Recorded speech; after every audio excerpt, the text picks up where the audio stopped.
السلام علیکم ورحمۃ اللہ وبرکاتہ۔ اگر ایسی کیفیت بن جاتی ہے جب ذکر کرنے لگتے ہیں تو اس وقت خود بخود ایسی حالت اور کیفیت بن جاتی ہے، اس طرح سرور ملتا ہے تو پھر بالکل جائز ہے، اس کے اندر حرج نہیں ہے۔ اگر ریاکاری کے طور پر اور دکھلاوے کے طور پہ اور لوگوں کے اندر اپنے آپ کو بڑا متقی پرہیزگار ذکر کرنے والا ثابت کرنے کے لیے کیفیت اور صورت حالت بالکل ناجائز ہے اگر ریاکاری والی صورت بنتی ہے تو۔ اور اگر ایسی صورت نہیں بنتی تو پھر یہ جمنا خود بخود ہو جائے تو پھر درست ہے۔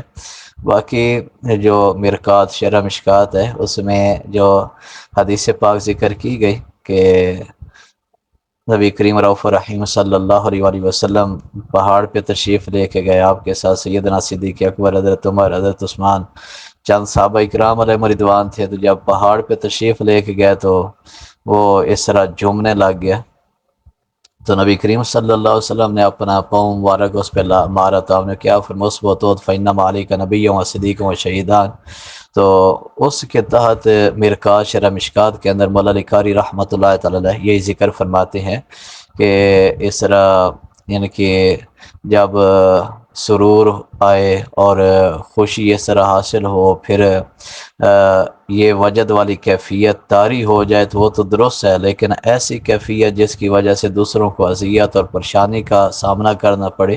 تو اس طرح کی وہ درست نہیں ہے۔ زیادہ بہتر یہ ہے کہ جب ذکر کیا جائے انسان کے دل کے اندر ہلچل مچنی چاہیے، اس کے اندر یہ صورتحال کیفیت ہونی چاہیے، باقی جسم ہے تو ساکت ہونا چاہیے۔ جیسا جنید بغدادی رحمۃ اللہ علیہ ان سے پوچھا گیا